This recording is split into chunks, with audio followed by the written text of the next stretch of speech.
Dito naman po tayo sa kabilang house. Dito ako maglalagay naman ng fertilizer. Ayan, matubig. Naku, layo na naman dito. Kapares doon sa kabila. Tako, basa. Ito mahirap.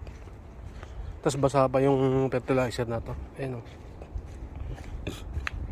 Paano ako dito maglalagay nito? Ay ko, natapos ko nga sa kabila madali. Pero dito naman mahirap pala. Ay, wala pala itong bubong.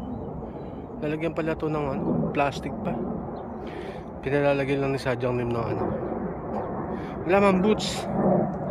Ayun guys, yung gagawin ko na naman tatanim na naman kami ng melon. Nandun yung